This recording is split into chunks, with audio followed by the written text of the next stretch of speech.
لیکن اگر آپ قرآن ڈھونڈنا چاہیں تو ایک نہیں بلکہ لاکھوں کروڑوں مسلمانوں کے گھروں کے اندر قرآن مجید کے اصل نسخے جو رسول اللہ صلی اللہ علیہ وسلم کے قلب اطہر پر اترا تھا اسی طرح بعین ہی قرآن کا یہ اعجاز ہے کہ قرآن گھر گھر کے اندر موجود ہے۔ لیکن یہاں افسوس سے یہاں یہ کہنا پڑتا ہے کہ ہمارے ہاں قرآن موجود تو ہے لیکن ہم نے قرآن کو پڑھنا چھوڑ دیا ہے، قرآن کو سمجھنا چھوڑ دیا ہے۔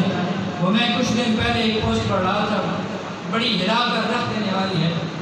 وہ کسی امام صاحب کو جس طرح رمضان شریف کے مہینہ کے اندر ہر دفعہ کوشش کرتا ہے، اپنے امام کی افطاری کا انتظام کرتا ہے، کھانے کا انتظام کرتا ہے، وہاں بھی یہی رواج تھا۔ ان لوگوں نے امام صاحب کی خدمت کرنا شروع کر دی، کبھی کسی کی گھر دعوت، کبھی کسی کی گھر دعوت۔ ایک دن کسی صاحب کے گھر امام صاحب گئے، وہاں جب واپس آئے گھر والوں نے دیکھا کہ اسی کمرہ کے اندر جہاں امام صاحب تشریف فرما رہے ہیں، اسی کمرہ کے اندر ان کے کچھ پیسے، کچھ رقم، کچھ نقدی موجود تھی۔ اور جب امام صاحب چلے گئے ان کے بعد انہوں نے سنبھالا تو وہ نقدی نہ ملی۔ انہوں نے کہا کہ بس ایک ہی بندہ آیا تھا، شاید وہی لے گیا ہے۔ وہ اسی سوچ میں پڑ گئے۔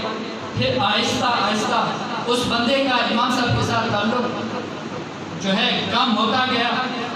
بالآخر سال گزرنے کے بعد، میں مختصر بات کر رہا ہوں، سال گزرنے کے بعد دوسرا سال پھر آ گیا۔ انہوں نے پھر اس کی بیوی نے کہا کہ ہم نا امام صاحب کی خدمت کریں، ان کی دعوت نہ کریں۔ انہوں نے کہا وہی تو ہیں جو ہمارے گھر پچھلے سال آئے تھے تو لکڑی لے کر گئے تھے، ہم کیسے ان کی دعوت کریں؟ اس نے کہا نہیں لوگ کیا کہیں گے، دعوت تو کر دیتے ہیں۔ انہوں نے کہا ٹھیک ہے، دعوت کر دی۔ دعوت کرنے کے بعد امام صاحب گھر آ گئے، کھانے پر بیٹھے، کھانا کھا لیا۔ بعد میں آپس میں باتیں ہونا شروع ہو گئی۔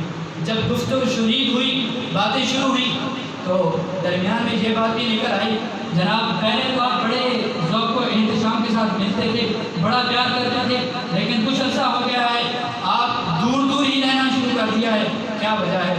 انہوں نے کہا حضرت اگر آپ ناراض نہ ہوں تو وجہ یہ ہے کہ پچھلے سال ہم نے آپ کو گھر بلایا تھا اور آپ ہمارے گھر سے جب واپس پڑھتے تھے ہمارے گھر کے اندر رقم نقدی موجود نہیں تھی، ہم نے تو آپ پر ہی الزام لگایا، ہم نے تو سمجھا کہ آپ ہی نے چرا دیے، ہم تو اس بات میں گم ہو گئے اور اس وجہ سے آپ سے ملنا چھوڑ دیا۔